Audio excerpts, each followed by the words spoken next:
আমি সবসময় চেষ্টা করি যেই সিজনে যেই জিনিসটা পাওয়া যায় সেটা খাওয়ার। এখন মোটামুটি 12 মাসেই সব জিনিস পাওয়া যায়, কিন্তু আমার কাছে ওটা ভালো লাগে না। আসসালামু আলাইকুম, ঘরকন্নাতে আপনাদের স্বাগত। কেমন আছেন সবাই? সবজি কিনতে গিয়ে দেখি পুঁইয়ের বীজ। চিন্তা করলাম অনেকদিন খাওয়া হয় না, তাই নিয়ে নিলাম। ডাল দিয়ে রান্না করব। পাতিলে দিয়ে দিলাম ডাল, কুচি করে কেটে রাখা আলু, তারপর পুঁইয়ের বীজ দিয়ে দিলাম, পেঁয়াজ, কাঁচামরিচ কুচি সব দিয়ে দিলাম। এরপর দিয়ে দিলাম একে একে লবণ, হলুদ, মরিচ, জিরা, ধনিয়া গুঁড়ো। এবার এগুলো সেদ্ধ করে নেব।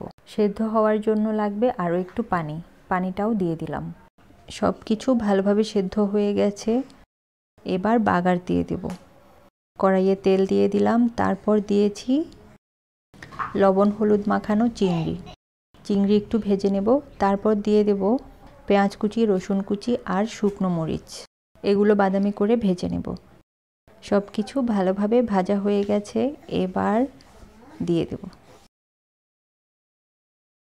এখন কালারটা অনেক সুন্দর আসছে। এবার আরও একটু ফুটিয়ে নিলেই আমার মজার এই তরকারিটি তৈরি হয়ে যাবে। ঘরোয়া এসব রান্না আপনাদের কেমন লাগে জানাবেন। আপনারা কিভাবে এটি রান্না করেন জানাবেন। লাইক, কমেন্ট এবং শেয়ার করে পাশে থাকবেন। ভিডিওটি দেখার জন্য ধন্যবাদ।